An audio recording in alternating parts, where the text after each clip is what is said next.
जी जी बेटा सवाल पूछिए। सर कैश भी हमारा एसेट है, वैन भी हमारा एसेट है, तो एक को हम नॉन करंट करें, दूसरे को हम करंट। वैन बेटा कितने अर्से तक चलेगी खरीदने के बाद? सर हो सकता है यदि एक्सीडेंट हो जाए। जी बेटा बेटा हो ये स्पेसिफिक करो ना बात। आमतौर पे वैन मैंने कहा हम जनरल पॉइंट ऑफ व्यू से स्टार्ट किससे होता है? General point of view. General point of view क्या है? वैन कितने अर्से तक चलती है?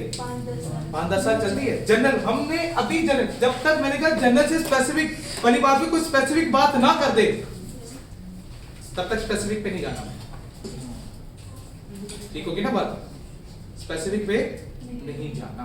सर अगर वैन को हम साल के अंदर खरीद ले और बेच दे फिर वो हमारे पास नॉन करंट एसेट। हमने यही बात की। हमने कहा कि भाई अगर वो स्पेसिफाई कर रहा है कि मैं 1 साल के अंदर बेच दूंगा, वो स्पेसिफाई हो गया ना भाई। मैं कह रहा हूं स्पेसिफिकेशन अभी हमारे आईटी सिलेबस में नहीं है। इतना नहीं सोचना। फिर बात वही कर रहा हूं, इतना नहीं सोचना उस पे। सर वही बात है, अगर घर उसका पे कारोबार है तब तो वो उसका नॉन करंट एसेट नहीं होगा ना। फिर तो एसेट ही नहीं होगा। फिर तो बेटा वो परचेजेस में चला गया ना। अगर वैन खरीदने लेकिन बेचने है तो फिक्स एसेट ना। बेटा कारोबार है ना। मैंने कहा था जो कारोबार है उसके कारोबार की चीज खरीदेंगे वो परचेजेस है। ठीक है। Current asset. अच्छा अब यहाँ पे एक चीज ध्यान में रखना। करंट एसेट का भी एक प्रॉपर फॉर्मेट है। इस फॉर्मेट को भी एज इट इज फॉलो करना। इसका भी क्या है? फॉर्मेट है। सबसे पहले क्या चीज लिखी जाती है? इन्वेंट्री या स्टॉक। इन्वेंट्री या और ये कौन सी इन्वेंट्री होती है? Closing stock. यहाँ पे क्लोजिंग इन्वेंट्री नहीं आती। ये क्लोजिंग स्टॉक। यही क्लोजिंग स्टॉक सेम अमाउंट के आगे यहाँ पे लिखी जाती है। सर ये प्लस होगा या माइनस होगा? बेटा प्लस हो रही है। बगैर देख उठा के नॉन वाले करंट एसेट में से बेटा एसेट सारे यहाँ पे जमा हो रहे हैं। इन्वेंट्री कह लो या इसको क्या कह लो? स्टॉक कह लो। इन्वेंट्री कह लो या इसको स्टॉक कह लो। कितना आ गया? 2000। कितना आ गया? 2000 आ गया। इन्वेंट्री इसको कह लो या स्टॉक कह लो। ठीक है ना। ये कितना आ गया? 2000 आ गया। इसके बाद इन्वेंट्री के बाद क्या चीज आ गई? रिसीवेबल्स। क्या आ गए? रिसीवेबल्स।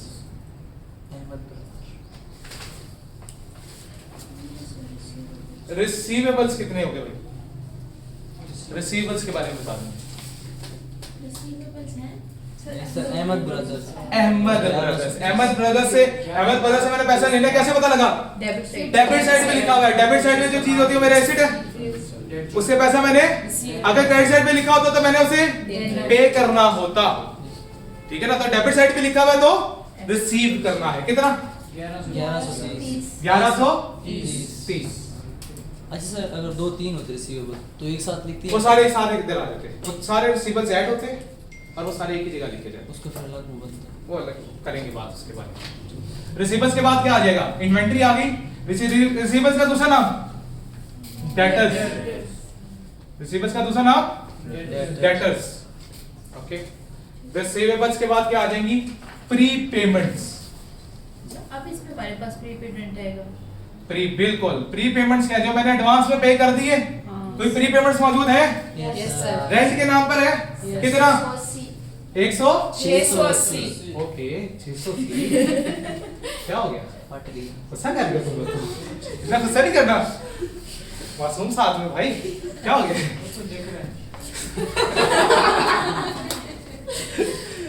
प्री पेमेंट्स के बाद क्या आ गया? प्री पेमेंट्स के बाद हम लिखेंगे बैंक। ये फॉर्मेट इसी में चलेगा। ये करंट एसेट का फॉर्मेट इसी तरह रहना चाहिए। करंट एसेट के फॉर्मेट को नहीं चेंज करना। ये इसी सीक्वेंस में लिखते हैं। 666 666 बैंक के बाद आ जाता है कैश 832। उसके बाद आ जाता है पेटी कैश। पेटी कैश अगर गिवन हो तो नहीं फिलहाल नहीं है नहीं तो बट ठीक है। इनका टोटल कर दें। सर कैपिटल नहीं आएगा। वो अलग से बनता है उसका अकाउंट। बेटा अभी किसकी हम टोटल कर रहे हैं? करंट एसेट्स की। तो अभी हम किसकी बातें कर रहे हैं? सिर्फ करंट एसेट्स की। 53 हाँ 08 5 5308 5308 और 540 दोनों ऐड करते हैं तो टोटल एसेट्स मेरे पास आ जाएंगे 5848 5848 क्या आ गया 5848 5848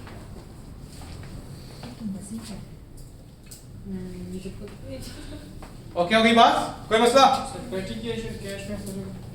छोटे खर्च छोटे अभी आगे आएंगे सर ये तो खर्चा है फिर हमने इनको उसमें क्यों नहीं लिखा एक्सपेंस में बेटा कौन सा खर्चा है कैश आपके पास होना खर्चा है नहीं आपने कहा नहीं कि पैटी कैश पैटी कैश मतलब छोटे मोटे खर्चों के लिए जो पैसा आपके पास मौजूद होता है ठीक है पैटी एक्सपेंस अलग वो है आपके पास वही थी ये पैटी कैश छोटे मोटे खर्चों के लिए अपने पास रखा जाता है मैं से ये भी कैश ही ना हाँ कैश है फिलहाल कैश हमारा एसेट है ये हमारे पास अभी मौजूद है अभी ये खर्च होना है उसके बाद क्या आ गया हमारे पास कैपिटल एंड लाइबिलिटीज या लाइबिलिटीज एंड कैपिटल कर दो इकट्ठे लिखेंगे दोनों हाँ liabilities and capital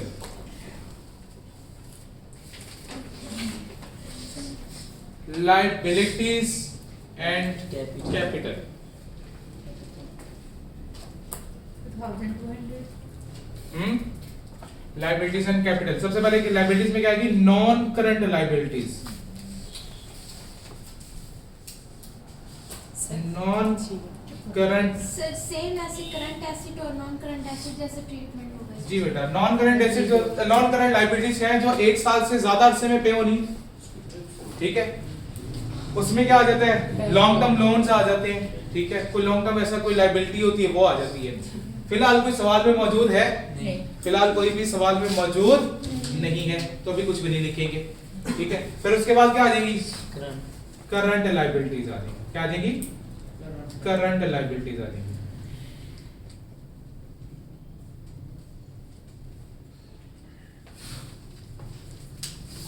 current liabilities mean and को करंट लाइबिलिटीज में कौन आ गया मीन को सर ये लेस होंगे payables yes sir sir current liabilities के लिए कोई फॉर्मेट भी है नहीं इसका कोई बात पेबल्स कह लो या इनका दूसरा नाम क्या होता है क्रेडिटर्स जी कितने क्रेडिटर्स मौजूद हैं 2646 26 46 और कोई लाइबिलिटी है करंट नो और कोई ब्रदर्स बेटा अहमद ब्रदर एसेट है सॉरी ठीक है और तो कोई नहीं सिर्फ अमीन है को है मेरे पास ठीक है कितना 2646 तो इसको डायरेक्टली आउटर कॉलम में ले जाए 2646 46 उसके बाद क्या आ जाएगा मेरे पास कैपिटल कैपिटल में क्या क्या है क्रेडिट साइड में सबसे पहले कैपिटल में कैपिटल ही आएगा कैपिटल कितना गिवन है भाई 200 200 सर तो कैपिटल दोबारा लिखना तो लायबिलिटी से कैपिटल के ऊपर ये बेटा नहीं हमने लिखने लायबिलिटीज एंड कैपिटल सारे लिखने हैं। पहले नॉन करंट लायबिलिटीज लिखी फिर करंट लायबिलिटीज लिखी अब सर- कैपिटल वाला पार्ट लिख लेंगे सर पहले वो लिख लेते बाद में वो लिख लिख ले बेटा तू ऊपर नीचे कर कैपिटल आ गया फिर कैपिटल में हम क्या करेंगे नेट प्रॉफिट को ऐड करेंगे वो जो सर पीछे निकला जी कैपिटल आगे नहीं रखेंगे ये बेटा कैपिटल क्या बेटा भी आज चीजें आ रही है ना इसके अंदर कैपिटल कैपिटल में कैपिटल प्लस नेट प्रॉफिट कितना था 1027 माइनस ड्राइंग्स अगर कोई ड्राइंग्स होती है तो वो क्या हो जाती है यहाँ से सर मैंने लेस हो जाती ड्राइंग है 25 25 25 यहाँ से क्या हो जाएगा माइनस हो जाएगा तो जो बचेगा वो यहाँ पे लिखूंगा मैं क्या हो गया है हमने ना 3 0 कॉमन लिया है और इनका आंसर भी वैसे ही लिखेंगे 3202 common सर। लेके। जी बेटा कितना आ गया 3202 3202 ये 3202 जरा 2646 में ऐड कर दें 2600 2646 प्लस 3202 हाँ इक्वल आ गया क्या आ गया 5 8। 48 लो जी आपकी बैलेंस शीट क्या कर गई, मैच कर गई। आपकी बैलेंस शीट क्या कर गई, मैच कर गई। इनको किसका नाम? टोटल कैपिटल और लायबिलिटी का टोटल एसेट्स की इक्वल होनी चाहिए। जी बिल्कुल, capital plus liabilities will be equal to total assets. Capital plus liabilities will be always equal to their total assets. जी बेटा हाँ, ये कैपिटल के कॉलम का टोटल है ये बात ठीक होगी बात? यहां तक कहानी क्लियर है? यहां तक कोई मसला? जी बेटा बना रहे बस। जी बेटा मैंने कब कहा बस? अच्छा तकरीबन ये तो हमारी फाइनेंशियल स्टेटमेंट भी होगी ना? जी बेटा हमारी फाइनेंशियल स्टेटमेंट में तो यही है। अभी बेसिक्स होगी, हाँ बेसिक्स हमारी होगी, फुल फ्लेज क्वेश्चन अभी हमने इसके ऊपर करना है। सर ये सेम आएगी तो ही हमारी बैलेंस शीट ठीक है। हाँ बैलेंस शीट में टोटल एसेट्स और टोटल कैपिटल प्लस लायबिलिटीज का टोटल ये दोनों बराबर होने चाहिए। ये दोनों बराबर होंगे तो उसका मतलब है कि आपकी बैलेंस शीट बिल्कुल ठीक बनी है। क्लियर होगी बात? अच्छा अब आपने कल होमवर्क किया था, उसमें 3 ट्रायल बैलेंस बनाए थे। अब आपने क्या काम करना है, उन तीनों ट्रायल बैलेंस की आपने क्या बनानी है, इनकम स्टेटमेंट और बैलेंस शीट। ये भी होम टास्क है आप लोगों का। सॉल्यूशन ही दे दे।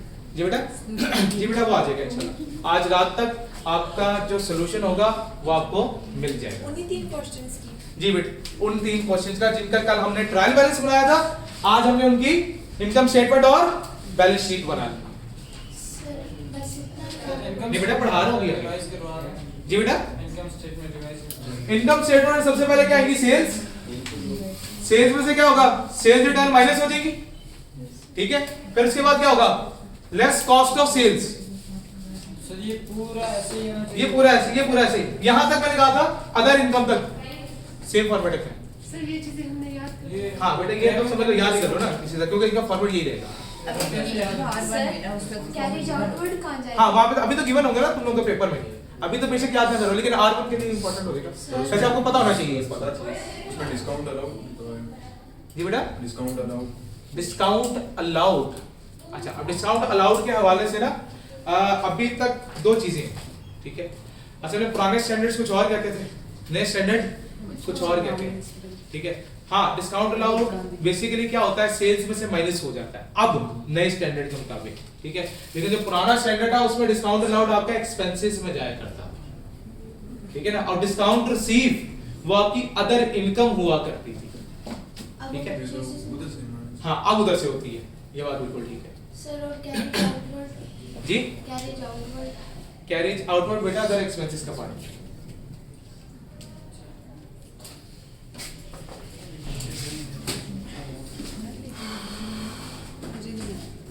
यहां तक कहानी क्लियर?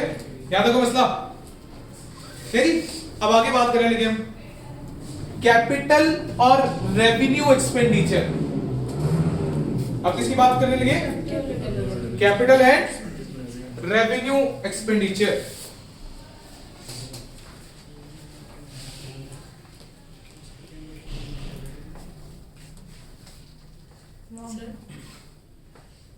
जी बेटा भी चल रही है। अच्छा ये बात किसकी होने लगी है, कैपिटल और रेवेन्यू। अब बेसिकली खर्चे, एक्सपेंडिचर किसको बोलते हैं, खर्चों को बोलते हैं। एक्सपेंडिचर किसको बोला जाता है, खर्चों को बोला जाता है। एक क्या होता है, कैपिटल एक्सपेंडिचर होता है, एक क्या होता है, रेवेन्यू एक्सपेंडिचर होता है। अच्छा अब कैपिटल एक्सपेंडिचर क्या होता है, बेसिकली लॉन्ग टर्म कोई ऐसा खर्चा जो मुझे फ्यूचर में इकोनॉमिक बेनिफिट प्रोवाइड करेगा, लॉन्ग टर्म बेनिफिट प्रोवाइड करेगा, मेरे रेवेन्यू में इजाफा करेगा, मेरे कमाने की कैपेसिटी में इंक्रीमेंट लेकर आएगा, कोई ऐसा खर्चा। लाइक फॉर एग्जांपल हमने बात की, हमारे पास ये बिल्डिंग है, ये बिल्डिंग अभी कितने फ्लोर की है, 2 फ्लोर की है। इसके ऊपर मैं एक और कमरा बना दूं तो एक और क्लास बन जाएगी। अब जब एक और क्लास बनेगी तो और बच्चे आके बैठेंगे, उससे मेरा रेवेन्यू ज्यादा होगा, तो ये मेरी अर्निंग कैपेसिटी को इंक्रीज कर रहा है। तो जो कोई भी ऐसा खर्चा जो मेरी अर्निंग कैपेसिटी को इंक्रीज कर दे वो क्या कहलाता है? कैपिटल एक्सपेंडिचर कहलाता है। और कैपिटल एक्सपेंडिचर क्या होता है? वो एसेट बन जाता है। वो क्या बन जाता है? एसेट बन जाता है। कैपिटल एक्सपेंडिचर को एसेट्स क्यों बोलते हैं? दोनों तो सेम ही होते हैं ना, हमें फ्यूचर में फायदा दे रहे हैं। हाँ, तो इसे हमने एसेट ही कहा ना उसको। कैपिटल एक्सपेंडिचर एसेट है, वो कॉस्ट में, वो एसेट की कॉस्ट में जाके ऐड हो जाए। लेकिन सर वो आफ्टर एक्सपेंस, मतलब एक्सपेंस करने के बाद हमारा एसेट बनता है। हाँ, खर्च मतलब फॉर एग्जांपल जैसे मैंने कहा कि भाई ये बिल्डिंग बनी हुई है, बिल्डिंग के ऊपर मैंने एक नया कमरा बना दिया, खर्चा वो खर्चा ही है ना। चलो फॉर एग्जांपल सारा कुछ छोड़ दो, मैंने पहली बार बिल्डिंग ली, मैंने पहली बार बिल्डिंग ली है, बिल्डिंग लेने में खर्चा हुआ, पैसा तो लगा ना, ये भी तो एक्सपेंस है। लेकिन इसको मैं क्या बना रहा हूं? अपना एसेट। क्यों? क्योंकि ये लॉन्ग टर्म मुझे क्या करने वाला है? बेनिफिट प्रोवाइड करने वाला है। इसलिए क्या है? ये कैपिटल एक्सपेंडिचर है। क्यों? क्योंकि ये मुझे रेवेन्यू जनरेट करके देगा, मेरी अर्निंग कैपेसिटी में ये इजाफा कर रहा है। कोई भी ऐसा खर्चा जो आपकी अर्निंग कैपेसिटी को इंक्रीज कर दे, कोई भी ऐसा खर्चा जो आपकी अर्निंग कैपेसिटी को इंक्रीज कर दे, वो क्या कहलाता है? कैपिटल एक्सपेंडिचर कहलाता है। और कोई भी ऐसा खर्चा जो आपकी अर्निंग कैपेसिटी को मेंटेन करे, इंक्रीज नहीं बात हो रही, क्या करे?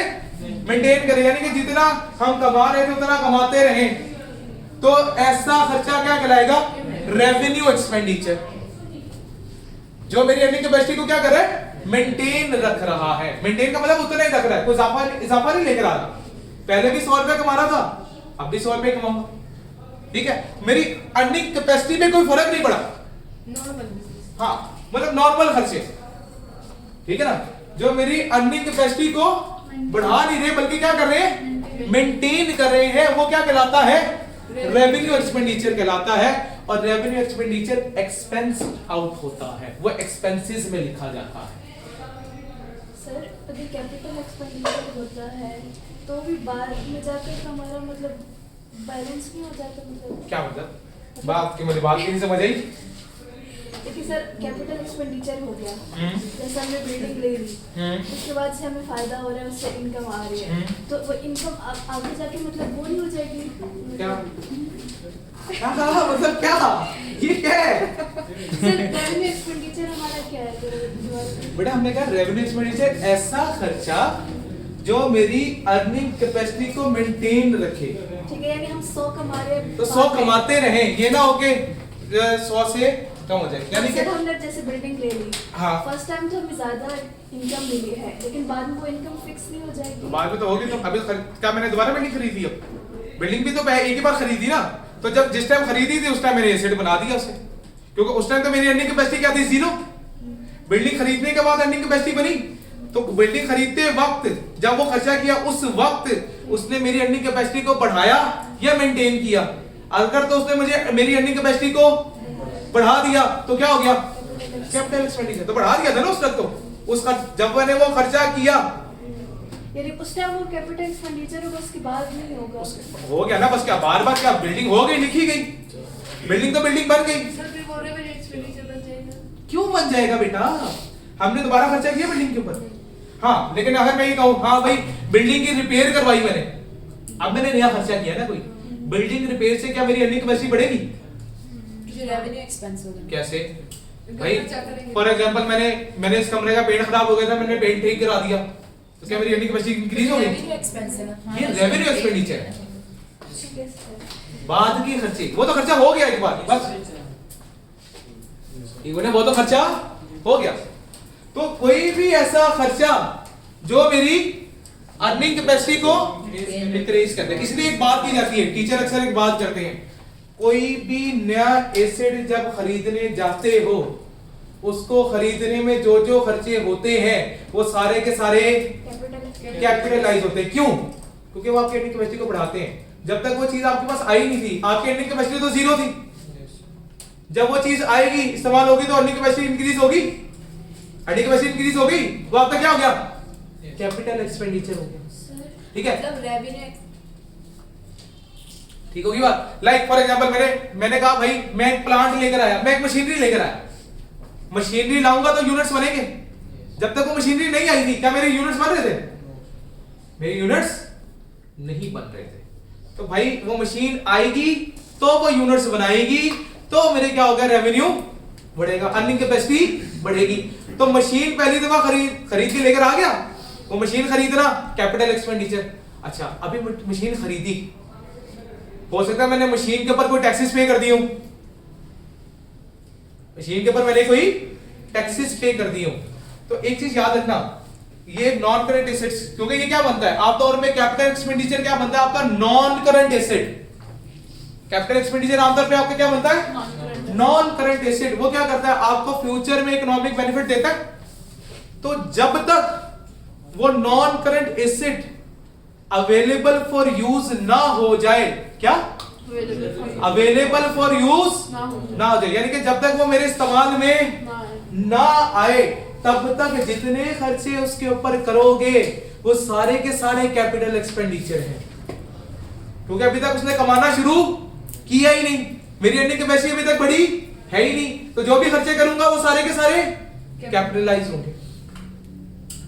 मशीन खरीदी, मशीन को लेकर आने की कॉस्ट, कैरिज कॉस्ट मैं मशीन की कॉस्ट में ऐड करूंगा, ठीक है। मशीन के ऊपर मैंने कोई टैक्स पे किया मैं ऐड करूंगा, ठीक है। तो देखो जरा इधर आओ, जरा पेज नंबर 2 पे आओ। सर ये मशीन तो हमारी फिर कैपिटल एक्सपेंडिचर। हाँ इसी की बात कर रहा हूँ ना मैं, अभी हम किसकी बात कर रहे हैं, मैंने कहा जब तक मेरा कोई एसेट अवेलेबल फॉर यूज ना हुआ, उस अवेलेबल फॉर यूज से पहले जितने भी उसके ऊपर खर्चे करूंगा वो सारे के सारे क्या होंगे, कैपिटलाइज, यानी कि उस एसेट की कॉस्ट में ऐड होंगे, उस एसेट की कॉस्ट में ऐड होंगे। लाइक फॉर एग्जांपल हमने कहा भाई मैं परचेज करके लेकर आया, परचेज कॉस्ट ऐड होगी, कैपिटलाइज होगी। फिर तीन चीजों को भी छोड़ दो, कैरिज इनवर्ड, उसको लेकर आने का खर्चा, वो जो एसेट मैंने मशीन मैंने खरीदी उसको लेकर आ रहा हूं, खर्चा हो रहा है, क्या हुआ, कैपिटल एक्सपेंडिचर। फ्रेट चार्जेस, कोई किराया दिया, उसको लाने का कोई किराया दे दिया, ठीक है, क्या होगा, उबर का खर्चा या किसी पिकअप का खर्चा, डिलीवरी चार्जेस, क्या हो गए, कैपिटलाइज हो गए, क्योंकि अभी तक वो एसेट मेरे पास आया नहीं और अभी तक इस्तेमाल हुआ नहीं, तो अभी तक तो मेरी अर्निंग कैपेसिटी कोई बनी नहीं ना। अभी कैसे पता कि इंस्टॉलमेंट तक के आप इस्तेमाल होने से पहले इस्तेमाल हो, जब तक मेरी कोई अर्निंग कैपेसिटी डिसाइड नहीं हुई अभी तक जीरो पे है वो, अभी तक उसकी अर्निंग कैपेसिटी जीरो पे, क्योंकि अभी तो मैंने इस्तेमाल करना शुरू ही नहीं किया, उसने अर्निंग करनी शुरू की नहीं। ओके होगी बात, यस सर। क्लियर। तो फ्रेट चार्जेस क्या हो गए, ऐड हो गए। अब ट्राई इस्तेमाल में लाए फिर हमारे पास क्या हो जाएगा, जी बेटा, जब हम उसको इस्तेमाल बेटा इस्तेमाल से पहले की कहानी पढ़ ले ना, पहले इस्तेमाल से पहले की कहानी पढ़ ले, आहिस्ता आहिस्ता करेंगे ना चीजें। उसके बाद क्या आ गया, ऑक्ट्राई चार्जेस। ऑक्ट्राई चार्जेस क्या होते हैं, ठीक है, फॉर एग्जांपल किसी लोकल गवर्नमेंट के कोई charges, like toll charges, toll charges, बस टूल प्लाजा वाले उसे टोल बोलते हैं, टोल चार्जेस, टूल नहीं बोलते हम, क्या कहते हैं टूल प्लाजा, टोल प्लाजा होता है लफ्ज, ठीक है। हाँ, वो हम पाकिस्तानी है जो उसको टूल बना देते हैं, औजार नहीं है वो वाला, ठीक है, उसको क्या बोलते हैं। सर अगर हम किसी बिल्डिंग की एफिशिएंसी को इंक्रीज करते हैं तो हमारा रेवेन्यू होगा या कैपिटल एक्सपेंडिचर। बेटा अभी इसके ऊपर बात कर रहे हैं, तो मैंने भी इसलिए कि मैंने भी तो बातें मुकम्मल की, थोड़ी देर ठहरना है, वैसे ये कैपिटल होता है बता देता हूँ, लेकिन पूरी बातें मुकम्मल तो होने दो। सेंटर में सबर, मुझे पता तुम लोग बहुत आईटी पढ़ के आए हो, आई नो दैट, मैं उतार मैं अभी पूरी चीजें जब मुकम्मल करूंगा फिर जितने सवाल होंगे पूछना, अभी मेरा कॉन्सेप्ट खत्म ही नहीं हुआ। तो भूल गए बेटा लिख लिया करो ऐसा सवाल, तो पता क्या है, अभी तक मैंने कॉन्सेप्ट पूरा मुकम्मल ही नहीं किया, मैं अभी तक कॉन्सेप्ट की पूरी बात कर रहा हूँ, तो जब कॉन्सेप्ट की पूरी बात मुकम्मल हो जाएगी फिर जितने मर्जी सवाल पूछो, ठीक है। और ट्राई चार्जेस क्या है, ये टोल चार्जेस मतलब किसी स्पेसिफिक एरिया में एंटर होने के चार्जेस, और ट्राई चार्जेस क्या है, किसी स्पेसिफिक एरिया में एंटर होने के चार्जेस जो है ये आमतौर पर टोल चार्जेस होते हैं, ठीक है। Toll charges are known as octroi charges. Assembly cost, उसको असेंबल करने का, हो सकता है वो एक हिस्से में आ ही ना सकता हो, वो डिफरेंट टोटों में आई चीज, और बाद में उसको क्या करना पड़े, ऐसा मतलब असेंबल में फ्री में तो नहीं हो रहा था। यार बेड आता है ना होटल खाने से, सबसे बड़ी एग्जांपल है, सबसे बड़ी एग्जांपल, बहुत अच्छी एग्जांपल दी है। हमारी डेली बेड, कभी देखे बेड लाते हैं, नया बेड आया हो कभी घर में, नया जब बेड आता है तो कई हिस्सों में आता है, फिर बाद में एक बंदा आता है जो आके उसका जोड़ता है, वो जोड़ने के पैसे लेता है कि मुफ्त में करके चला जाता है। सर अगर वो जिससे लिया वो सर जाएंगे तो वो मुझसे ही करके देंगे। हाँ और खुद नहीं बेटा, अगर तो वो आपको फ्री में करके दे रहा है, फिर तो ऑब्वियसली बात है कि उसको असेंबल करने के कोई चार्जेस नहीं है। अगर असेंबल करने के लिए आपको बाहर से बंदा बुलाना पड़ा और उसको पैसे पे करने पड़े, तो आपको क्या करना पड़ेगा, उसके पैसे पे करने पड़ेंगे, ठीक है ना। तो अगर तो मैं पैसे पे कर रहा हूं, फिर हाँ क्या कह रहे हैं, इंजन की बात, इंजन वो उस इंजन की तो खोल के लाया जाता है। हाँ इंजन, कई चीजों के इंजन होते हैं वो अलग से लेकर आए जाते हैं, लेकिन कई जगह कई इंजन फिक्स भी होते हैं, उनको वो साथ ही आ जाते हैं सेट के। तो हाँ, अगर उस इंजन को लाकर उसको असेंबल करने का कोई खर्चा पड़ रहा है तो वो खर्चा हम ऐड कर लेंगे। अगर खर्चा पड़ रहा है तो फिर वही बात, अगर असेंबल करने का खर्चा है तो ऐड होगा, ठीक होगी बात। उसके बाद क्या आ गया, insurance in transit. Insurance in transit का क्या है, वो भी कौन, मतलब फॉर एग्जांपल आपने शिपमेंट करवाई किसी एसेट की, आपने किसी और मुल्क से मंगवाया एसेट, वो किसके थ्रू आता है, शिपमेंट के थ्रू आता है, बहरी जहाज के थ्रू, ठीक है। अब आपको खतरा बहरी जहाज टाइटैनिक का बन जाए, रास्ते में डूब जाए, अगर रास्ते में डूब गया तो आपका एसेट भी डूब जाएगा, ठीक है। तो आप क्या करते हो, उसके ऊपर इंश्योरेंस करा लेते हो, तो इंश्योरेंस का खर्चा किया तो इंश्योरेंस चार्जेस भी क्या होंगे, सर अगर ना करवाएं तो फिर तो नहीं होगा ना, ठीक है। मैं कह रहा हूं अगर कराएं तो फिर वही बात है, अगर कराएं तो ठीक है। इवन जब कोई सा शिपमेंट्स आते हैं, इंश्योरेंस अच्छी है। इवन जब कोई ऐसी शिपमेंट्स आती हैं तो जब वो उतार रहे होते हैं उसमें भी वो डैमेज होती हैं। हाँ हो सकती है। तो हमने बात तो ये की नहीं, हमने कहा अगर इंश्योरेंस, हमने तो इंश्योरेंस हम चार्जेस की बात ही करेंगे, इंश्योरेंस के बाद क्लेम क्या आएगा, क्लेम पे तो हमने बात ही नहीं की, हमने क्लेम पे तो हम क्या कह रहे हैं, इंश्योरेंस का खर्चा।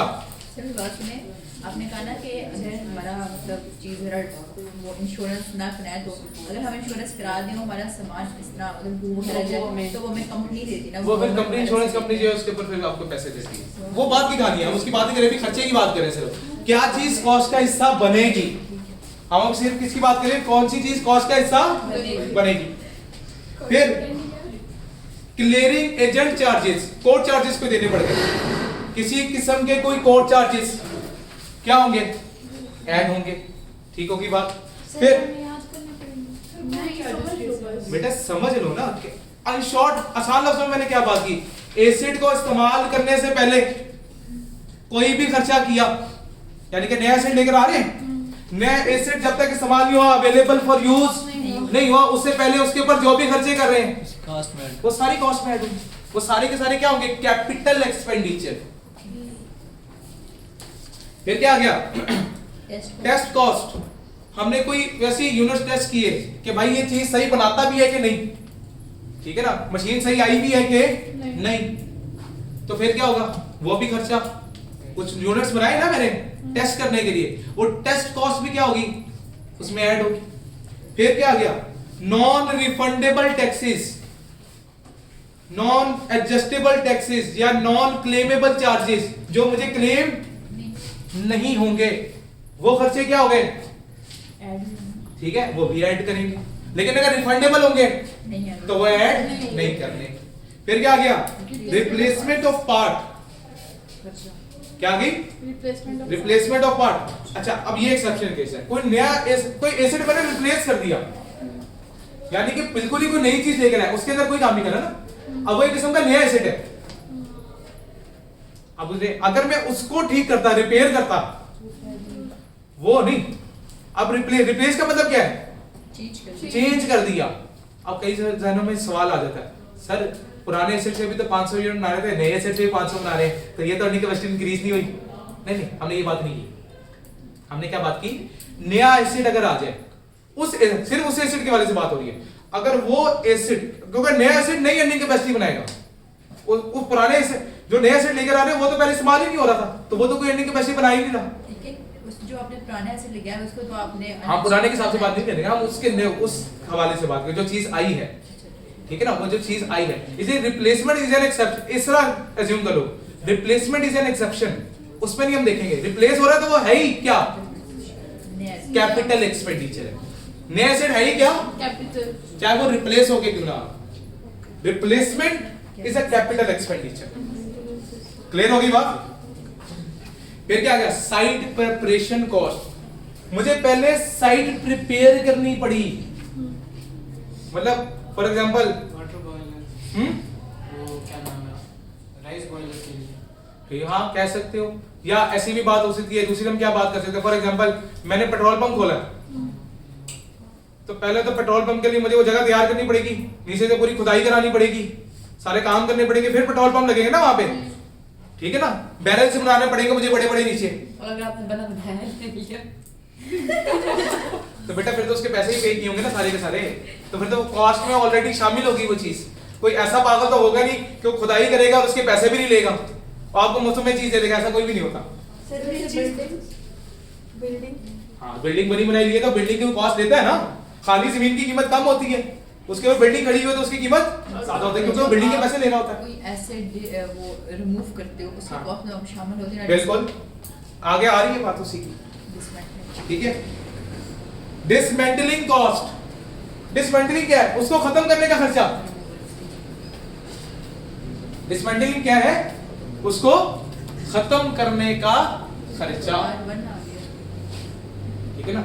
डिसमेंटलिंग कॉस्ट, भाई मैंने चीज थी उसको डिसमेंटल कर, मतलब जैसे फॉर एग्जांपल मैंने पेट्रोल पंप बनाया, अब मैं पेट्रोल पंप बेच रहा हूं, ठीक है।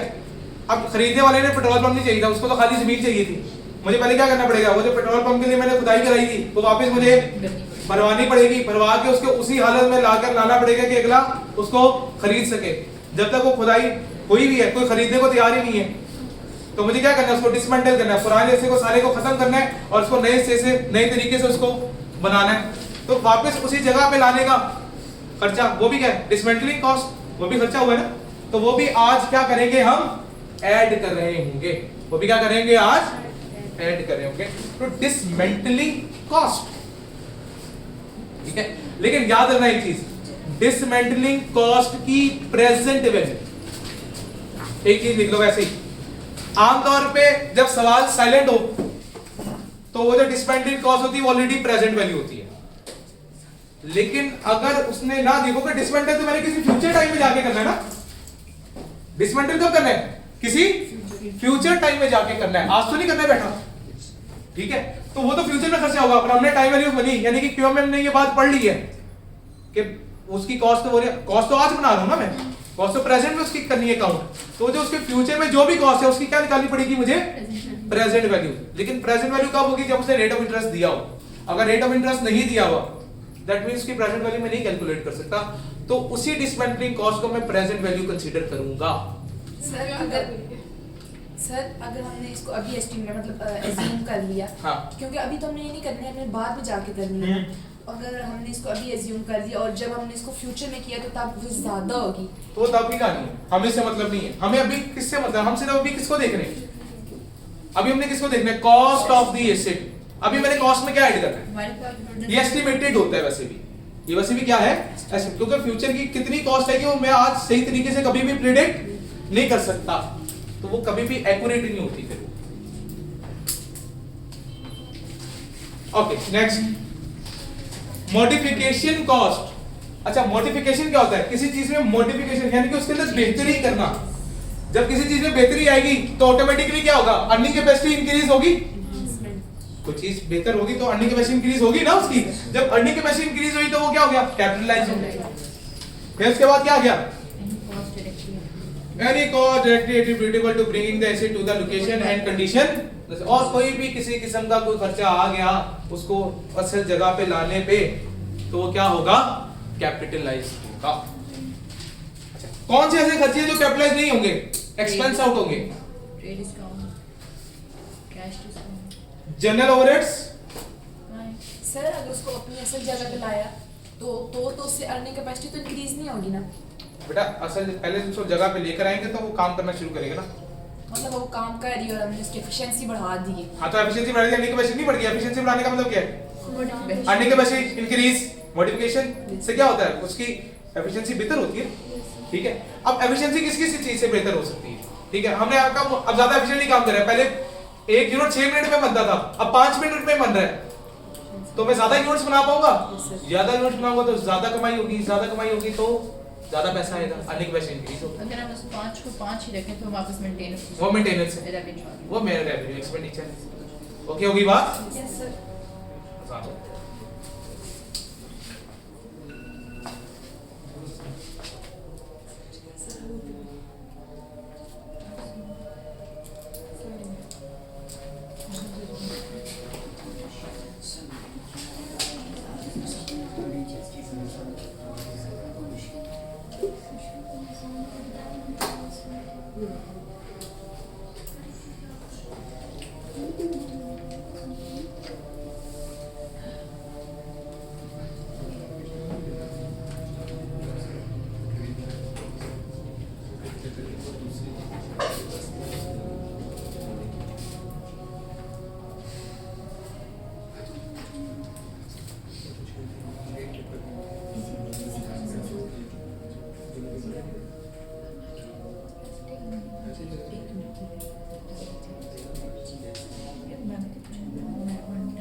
डीसी डीसी में तो कृष्णा से पढ़ती हूँ, डीसी तो यूनाइटेड में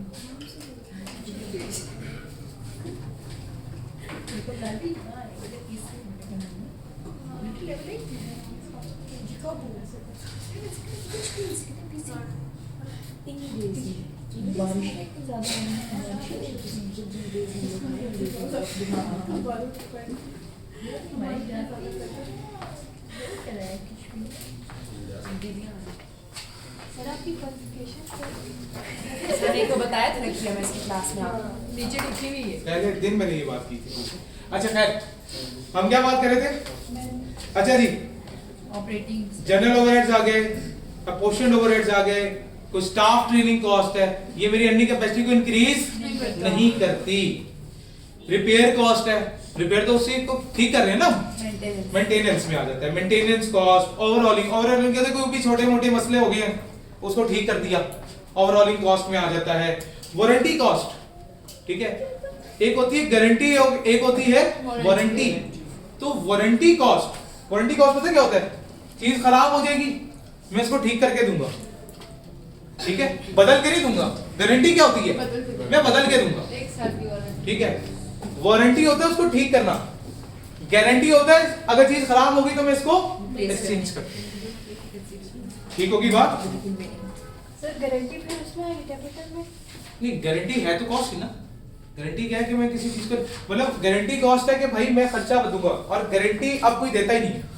पहली चीज, वो पुराने जमाने में होती थी गारंटियां, अब कभी सुना है गारंटी? कोई चीज तब्दील करके, वो कहेगा मैं इसको ठीक करके दे दूंगा, मतलब वारंटी तब्दील करके दे दी। हाँ वारंटी, तब्दील नहीं, वारंटी ठीक करके देना, गारंटी है तब्दील करना। गारंटी अब आती नहीं है, गारंटी अब किसी चीज में नहीं मिलती, ये जमाना वो रहा ही नहीं गारंटी वाला। अब वारंटी है ऐसे कि भाई मैं ठीक करके दे दूंगा, साल के अंदर खराब हो गया ठीक कर दूंगा। सर लेकिन अगर साफ ना खराब हो गया और ठीक करके पैसे दे, नहीं, गारंटी कॉस्ट ही होती ना कि मैं, वारंटी कॉस्ट क्या है? मैं वारंटी का मतलब है कि मैं जो बेच रहा है वही इसको ठीक करके देगा, ठीक है ना। वारंटी में यही होता है, वारंटी में बेचने वाला उसके ऊपर खर्चा कर रहा होता है, ठीक है। तो वारंटी की कॉस्ट नहीं है, ठीक है। हाँ, वारंटी में कोई ऐसी किस्म की कॉस्ट है, लाइक फॉर एग्जांपल मैंने एक चीज खरीद लिया था, वो चीज खराब हो गई, मैं अगले के बाद लेके जाने का तो खर्चा होगा ना, उसको कह सकता हूँ अच्छा चलो बीच में कोई कॉस्ट खर्चा हो गया। वैसे वारंटी कॉस्ट जो हमने मेनली जो पढ़नी है वो किसमें पढ़नी है? FAR 2 में, अभी बात ही नहीं करनी। साथ लिखा हुआ है बकायदा IS 37 R2, R2 का मतलब है FAR 2। IS है कितने? बेटा छोड़ दे, इसमें नहीं जाना अभी। एडमिनिस्ट्रेटिव कॉस्ट, उसको मेंटेन, हम जो कर रहे हैं चीजों को मेंटेन करें, उसका खर्चा। सर जिसको वारंटी दे रहे हो या फिर ठीक करके दे रहे हैं हाँ। तो मतलब ये तो फिर हमारा खर्चा हुआ ही नहीं ना, फिर हमारा खर्चा नहीं है, ठीक है। उसके बाद क्या क्या, कॉस्ट रिलेटिंग टू एरर्स और कोई भी एरर और वेस्टेज की वजह से खर्चा आ गया, ठीक है। फॉर एग्जांपल मैंने जो है उसके अंदर कोई मशीन में गलत तार लगा दी थी, उसकी वजह से वो उसके अंदर कोई मसला हो गया, उसकी वजह से मुझे उसको ठीक करना पड़ा, तो वो कैपिटलाइज कभी भी नहीं होगा। ये सारी की सारी लिस्ट किसकी है, एक्सपेंस आउट होने की, ये सारी की सारी किसकी है। जो ऊपर जो बात की ना हमने determination of cost of an asset, ये हमारे पास सारे कैपिटल और नीचे सारे हमारे पास रेवेन्यू। हाँ नीचे पूरे, ऊपर सारे कैपिटल है, लेकिन उनमें से तीन चीजें लेस होंगी, वो क्या, ट्रेड डिस्काउंट, कैश डिस्काउंट और सब्सिडी रिबेट्स, माइनस ये माइनस करेंगे क्योंकि इसमें हमारा खर्चा कोई नहीं है, ये हमारे खर्चों को कम कर रहा है। देखो डिस्काउंट क्या होता है, जाके तुम बहस करते हो, बहस करके किसी चीज की कीमत कम कराते हो, तो ऑब्वियसली बात है कॉस्ट कम हो गई, तो माइनस करोगे कॉस्ट में, ठीक है। किसी ने कैश डिस्काउंट दिया, कैश डिस्काउंट क्या है कि यार मैं पैसे तुम्हें जल्दी पे कर दूंगा, अगले का ठीक है तुम मुझे पैसे जल्दी पे करो, तुम 100 रुपए देना था तुम मुझे 90 रुपए दे देना, डिस्काउंट है। सेटलमेंट डिस्काउंट, डिस्काउंट है, माइनस करेंगे, कॉस्ट में कमी लेकर आएगा। फिर क्या आ गया, रिबेट्स, रिबेट्स होते हैं गवर्नमेंट आपकी मदद कर रही होती है कोई चीज खरीदने में, गवर्नमेंट कहती है चाहिए 10 लाख की चीज है 4 लाख मैं देता हूं, लेकिन टैक्सेस तो वो चीज है पूरे लेके वो कहानी उतर ले। नहीं वो टैक्सेस किस में ले, वो लेदा कहानी, वो बात की कहानी, उसकी बात ही नहीं कर रहे।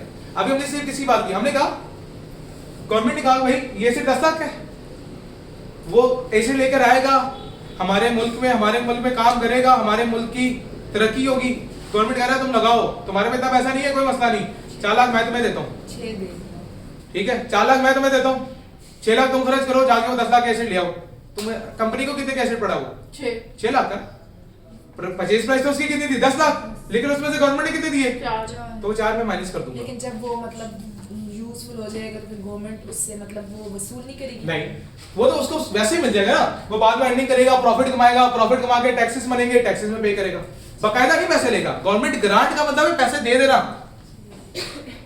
गवर्नमेंट ग्रांट क्या है, वो गवर्नमेंट ग्रांट पढ़ोगे FR1 में, FR1 में पूरा इसका स्टैंडर्ड है IS 20, उसमें पूरी बातें होंगी इसके बारे में, गवर्नमेंट ग्रांट के बारे में, ठीक है। ये वाली कहानी क्लियर है। आओ जरा क्वेश्चन नंबर 10 पे। सर क्वेश्चन था ये कि हमने एसेट या रेफ्रिजरेटर लिया या एसी लेने गए, वहाँ पे हमने उस बंदे की मार्केटिंग देखी, उसने बड़े अच्छे वे में हमसे मतलब डील किया, हाँ। उसकी तो हमने उसे टिप दे दी थी, तो क्या वो इसमें आएगी कैपिटल एक्सपेंडिचर में? नहीं। एसेट सिस्टम नहीं वो नहीं है, वो उसको नेसेसरी कॉस्ट, ये नेसेसरी तो नहीं थी उसको टिप देना, अगर टिप देना नेसेसरी थी फिर तो ठीक था, लेकिन टिप देना कभी भी नेसेसरी नहीं है। देखो मैं उसको लेकर आ रहा हूँ, कैरेज कॉस्ट नेसेसरी है, ठीक है, मैं उसके ऊपर टैक्सेस पे कर रहा हूँ, नेसेसरी है, तो नेसेसरी चार्जेस जो जरूरी हैं, जिनके बगैर गुजारा नहीं है, वो चार्जेस ऐड होते हैं इसके। दूसरा ये कि हम कैरियर कर रहे थे, हमें यहाँ से अंदर आना था F8 के लिए, हम फैसल मस्जिद चले गए अपने किसी काम से उसी घाट में उसी टाइम पे, तो क्या वो उसमें कैपिटल में आएगा? नहीं वो भी नहीं आएगा, वो भी नहीं आएगा, क्योंकि वो आपने अपना खर्चा किया। अगर उसी फिक्स्ड अमाउंट में आए, हाँ वो फिक्स अमाउंट में आ गए तो फिर तो अलग अलग नहीं कर सकते, फिर मजबूरी है उसको ऐड करना, हालांकि असल में ये ऐड नहीं होना चाहिए, वो तो मजबूरी हो जाएगी फिर हमारी, अगर हमारे पास प्रॉपर इंफॉर्मेशन उसके लिए अवेलेबल नहीं। ठीक होगी बात। सवाल नंबर 10, हमने सवाल नंबर 12 तक आज करना है, उसके बाद बस है। दो क्वेश्चन 2 क्वेश्चन है उसके बाद, वो छोटे छोटे वो इतना बड़े नहीं है, क्या हो गया? ठीक है। अच्छा सवाल नंबर 10 क्या क्या है? इसमें हमने क्या ढूंढना है, कैपिटल एक्सपेंडिचर और revenue expenditure. Vehicle A engine is repaired, repair हुआ, रिपेयर में कोई अर्निंग कैपेसिटी बढ़ेगी, क्या हो गया, revenue expenditure. Vehicle B engine is replaced, capital expenditure है, ठीक है। Interest paid on loan, loan क्या कोई एसेट है? वो तो वैसे ही उसके ऊपर इंटरेस्ट पे कर रहे हैं, तो वो तो इंटरेस्ट एक्सपेंस हो गया, वो तो वैसे ही एक्सपेंस है। तो एक्सपेंसेस सारे किधर जाते हैं? रेवेन्यू एक्सपेंडिचर में जाते हैं। ठीक होगी बात? उसके बाद क्या आ गया? Cash received from the customer. नहीं रिसीव किया है ना, रिसिप्ट होगा। हाँ जी भाई, ये तो हमने कैश पैसा रिसीव किया, यहाँ तो मैंने खर्चा किया ही नहीं कोई, ना रेवेन्यू एक्सपेंडिचर है ना कैपिटल एक्सपेंडिचर है। देखो हमारे पास आया है तो हाँ, तो हमारे आया। पास खड़ा है ना बेटा मैं तो एक्सपेंडिचर क्या होता है? खर्चा। खर्चा। हाँ तो क्या आपका खर्चा हुआ है? नहीं तो बस ये तो रिसीट है, ये तो दोनों में नहीं आएगा, ना कैपिटल एक्सपेंडिचर है ना ये। सर ऊपर वाले को किसको हमने एक्सपेंस नहीं लिखा? किसको अच्छा, रिप्लेस हुआ था ना बेटा, है तो दोनों ही खर्चे ना, लेकिन एक कैपिटल एक्सपेंडिचर है और एक रेवेन्यू। इंटरेस्ट पे वाला है। हाँ तो इंटरेस्ट पेड टू एक्सपेंस ही है, उसको मैंने रेवेन्यू एक्सपेंडिचर लिखा है। ओके होगी बात? इसके बाद क्या आ गया? Cash paid to employees for their wages. Revenue expense है ना। रेवेन्यू एक्सपेंडिचर है, वेजेस है, वेजेस हमारे क्या होती हैं? एक्सपेंसेस होते हैं। ठीक है, ये कोई एसिड ने खरीद के लेकर आए। Wages paid by a building contractor to his own staff for constructing of an office room. Capital expenditure, क्योंकि ऑफिस रूम बनाएंगे, फिर वो ऑफिस में बैठ के हम क्या करेंगे? लोगों के साथ डीलिंग करेंगे। तो ऑफिस रूम बना रहे ना, तो वो तो मेरी अर्निंग कैपेसिटी को क्या कर रहा है? इंक्रीज करेगा फ्यूचर में। तो ठीक है, ये कैपिटल एक्सपेंडिचर है। The purchase of machinery for the use in the business, capital expenditure. Carriage paid to bring the above mentioned machinery to the factory, capital expenditure। ठीक है। Monthly electricity bill paid, revenue expenditure, ये expense है हमारा। ठीक है। उसके बाद क्या आ गया? The purchase of a soft drink vending machine for the canteen, capital। ये मशीन लेकर आए ना, मशीन लेकर आए, तो ठीक है, ये मेरे पास क्या है? कैंटीन के लिए लेकर आए। कैंटीन इससे क्या करेगी? कमाई करेगी। क्या कर रहा है? ये मेरी कमाई का जरिया बनेगा फ्यूचर के लिए। तो ये क्या? कैपिटल एक्सपेंडिचर है। ओके, उसके बाद क्या आ गया? The stock of soft drink purchase for resale along with above mentioned vending machine, revenue expenditure. क्यों? ये रीसेल पर्पस के लिए है, इस्तेमाल करना तो मेरा मकसद ही नहीं है। मैं तो रीसेल, ये तो परचेज हुई। परचेज क्या होती है? एक्सपेंस। परचेज कब होता है? जब मैं रीसेल के लिए खरीदता हूँ। जो रीसेल पर्पस के लिए मैंने खरीदा, ये तो मैं रीसेल पर्पस के लिए ना, मैं इस्तेमाल तो करना नहीं है, मैं तो उसको खर्चा तो किया अभी नहीं। आपने बोला कि परचेज में खर्चा किया, लेकिन ऊपर लिखा था परचेज ऑफ सॉफ्ट ड्रिंक्स, किया तो खर्चा ना। सॉफ्ट ड्रिंक मशीन इस दफा क्या है? सॉफ्ट ड्रिंक मशीन क्या मैंने बेचनी है? उसको तो मैंने इस्तेमाल करना है। ठीक है। अब रीसेल पर्पस है, रीसेल पर्पस मेरी परचेजेस है, और परचेजेस हमने क्या सीखा था? क्या होती है? एक्सपेंस होता है। तो वो क्या आएगा? रेवेन्यू एक्सपेंडिचर आएगा। सर यानी इसका हम काम कर रहे हैं। जी बेटा, मतलब हाँ direct इसका काम ऐसी बात है, इसका काम करें ना। सॉफ्ट हमारा stock of soft drink, soft drinks बेचना हमारा काम है ना। कैंटीन वाले क्या सॉफ्ट ड्रिंक बेचेगा ना, तो वो उसकी क्या हो गई? परचेजेस हो गई ना, गुड्स हो गई उसके लिए। नेक्स्ट क्या आ गया? Annual motor vehicle tax paid for existing car, revenue. पुरानी कार के लिए दे रहे ना, वो तो कार वैसी की वैसी है मेरे पास, वो मेरी अर्निंग की कैपेसिटी तो नहीं बढ़ा रही। Annual motor vehicle tax paid for new car, capital. नई कार अभी तो इस्तेमाल करनी है मैंने, अभी तो उसमें कोई अर्निंग कैपेसिटी मेरी बनानी है। तो ठीक है, capital expenditure. Cost of alteration in office van to increase the carrying capacity, capital. Carrying capacity बढ़ा रहा है, ज्यादा लोग बैठ सकेंगे, ज्यादा मुनाफा होगा। ओके होगी बात। फिर उसके बाद क्या आ गया? Small but expensive alterations to a manufacturing machine which increase the output of that machine by capital expenditure. क्यों? क्योंकि उसने मेरी क्या कर दी? आउटपुट को 15% से बढ़ा दिया। जब ज्यादा यूनिट्स बनाऊंगा तो ज्यादा बेचूंगा, ज्यादा बेचूंगा तो ज्यादा कमाई होगी। ठीक होगी ना बात? तो ये क्या आ गया? कैपिटल एक्सपेंडिचर आ गया। तो जी क्वेश्चन नंबर 11 पे आ गया।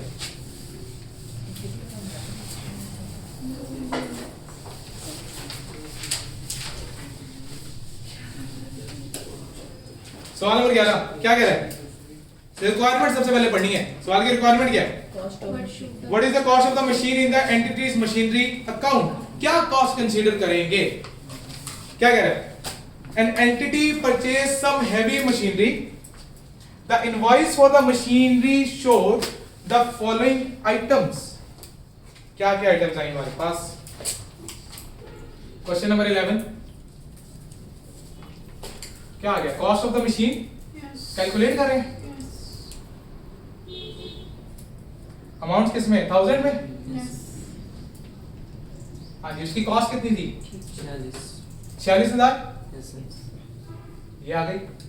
फिर कॉस्ट ऑफ डिलीवरी 900 क्या ये ऐड होगी या नहीं होगी? होगी है कैपिटल एक्सपेंडिचर है ना, जितने भी कैपिटल एक्सपेंडिचर होंगे वो उसकी कॉस्ट में ऐड होंगे. यस ठीक है, क्योंकि उसको डिलीवरी की चार्जेस जो हमें पड़े, उसको लाने का खर्चा ऐड हो गया 900. Cost of 12th month warranty, नहीं होगा वारंटी कभी भी ऐड नहीं होती, expense नहीं का। होती, एक्सपेंस होती है तो ये नहीं आएगा. उसके बाद क्या आ गया? मॉडिफिकेशन आएगी टोटल अमाउंट पे होगा ये तो टोटल अमाउंट है, इसको जाके ऐड ना कर देना, ये सबका टोटल है. नीचे मॉडिफिकेशन के ठीक है ना, पता लगे जाके कह दो कि ये भी ऐड कर दें. फिर उसके बाद क्या आ गया? In addition the entity has incurred 3.4 million in making modification to its factory so that heavy machinery could be installed. Yes modification cost है, Yes. ऐड होगी. यस ठीक है, कितने? 3400 3400. 3400 कैसे लिखा गया? ये तो मिलियन लिखा हुआ है. तो हम उसको 30 पर कॉमन चले गए, Yes. तो बाकी कितना रह गया? 3400 3400. 3.4 मिलियन को वैसे कैसे लिखते हैं? 3416 ठीक हो गया ना, क्योंकि 0.4 आ गया, एक जीरो की जगह 4 आ गया ना, बाकी 5 जीरो. ये 3.4 मिलियन था, इसमें से 3 जीरो निकल गए, पीछे कितना रह गया? 3400 जाके लिख दिया मैंने. 50300 कितना आ गया टोटल? 50300 क्वेश्चन 11 में कौन सा? नो सर ये सोल्व हो गई, जी बेटा, ये सोल्व हो गई. बेटा खरीदा है.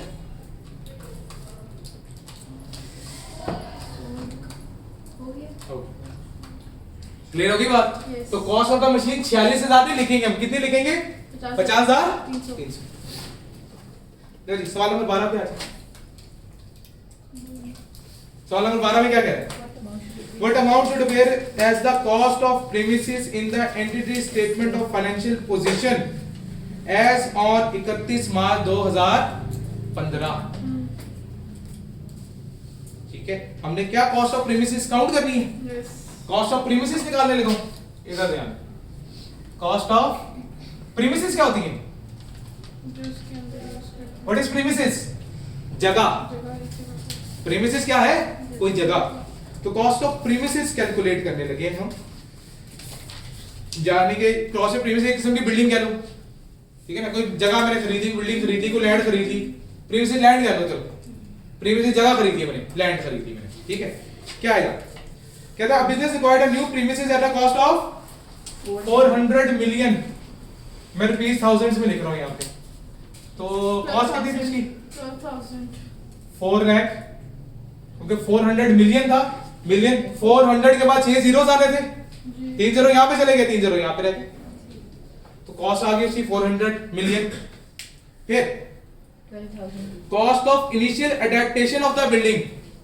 अडेप्टेशन कॉस्ट कैपिटलाइज होगी? यस बिल्कुल होगी, 12000 क्योंकि अभी तक अडेप्टेशन होगी तो बिल्डिंग इस्तेमाल होगी.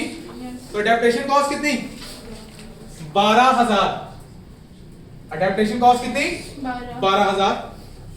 लीगल कॉस्ट ऐड होगी legal cost relating to the purchase. Add होगी 2500 ठीक है जी, लीगल कॉस्ट कितनी? 2500 2500. ठीक है. मंथली क्लीनिंग कॉन्ट्रैक्ट ऐड होगा नहीं होगा. सर क्यों हम ये तो मंथली क्लीनिंग है, ये तो होती रहेगी. और ये बात की बात है, वो तो जब बिल्डिंग एक बार इस्तेमाल में आएगी तो उसको क्लीनिंग की जरूरत पड़ेगी ना. ओके जब तक वो जगह इस्तेमाल में नहीं आएगी तब तक क्लीनिंग की जरूरत नहीं. पड़ेगी. और ये तो बार बार होती रहेगी, ये तो मेंटेनेंस कॉस्ट है किस्म की इसकी. जी ठीक है सर ये नहीं डायरेक्ट कैपिटल ऐड करना, रेवेन्यू नहीं करना. रेवेन्यू तो करना ही नहीं है, रेवेन्यू तो एक्सपेंस है. एक्सपेंस का कॉस्ट कैसा बनता है? नहीं तो कॉस्ट कैसा बनेगी? हमने कहा जो कैपिटल एक्सपेंडिचर है वो कॉस्ट में ऐड होता है ना, वो एसेट कैसा बनेगा? हम तो एसेट कैलकुलेट कर रहे हैं यहाँ पे, एक्सपेंसेस तो नहीं कर रहे ना. Expenses are not part of the asset. Okay होगी बात? इसके बाद क्या गया? Cost of air conditioning unit necessary for machinery to be used. नहीं होगा ऐड एयर कंडीशन क्या होता है? एसी। यस एसी इंस्टॉल की है, नहीं होगा फिर तो वैसे सर वो तो बात का काम ये तो वैसे भी अलग है एसिड है। हम तो प्रीमिसेस की कॉस्ट निकाल रहे हैं, हम तो कॉस्ट ऑफ प्रीमिसेस कैलकुलेट करें, एसी की कॉस्ट नहीं कैलकुलेट करें। एसी तो एक अलग एसिड है, इसको इग्नोर करेंगे। फिर क्या है? कॉस्ट ऑफ मशीनरी, नहीं होगा कॉस्ट ऑफ मशीनरी अलग एसिड है ये भी एक अलग एसिड है, ये भी प्रीमिसेस का हिस्सा नहीं, तो ये भी ऐड नहीं होगा। 4,14,500 4 लाख 14,000 14,000 लेंगे। यहां तक किसी किस्म का कोई मसला, कोई सवाल? नहीं कहानी क्लियर है सबको? सर बस बाकी इंशाल्लाह भाई, अब इंशाल्लाह अगले लेक्चर में कोई सवाल है बेटा? ये एक दफा इसको लियो, जी बेटा, एक दफा इसको रिपीट कर दो। जी बेटा, वो होमवर्क मैंने दिए ना 3 सवालों के लिए, 3 सवालों के अपने क्या बनाने हैं वो मैंने होमवर्क दिया हुआ। कॉस्ट कितनी है? 4 लाख। अडेप्टेशन कॉस्ट ऐड हो गई, लीगल कॉस्ट नहीं, जो आपने पहले बोला था कि प्रीमिसेस मतलब क्या क्या आता है, मतलब प्रीमिसेस में क्या क्या कैलकुलेट करते हैं वो। तो लैंड एंड बिल्डिंग की कॉस्ट है ना, तो लैंड को अडॉप्ट करने के लिए 12,000 रुपए लगेंगे, ऐड होगा। लैंड को एक्वायर करने की कोई लीगल कॉस्ट है, ऐड होगी। एसी की कॉस्ट ऐड होगी या मशीनरी की कॉस्ट ऐड होगी? तो इग्नोर कर दिया। क्लियर होगी कहानी? बाकी इंशाल्लाह भाई अगले लेक्चर में मुलाकात होगी, तब तक के लिए खुदा हाफिज।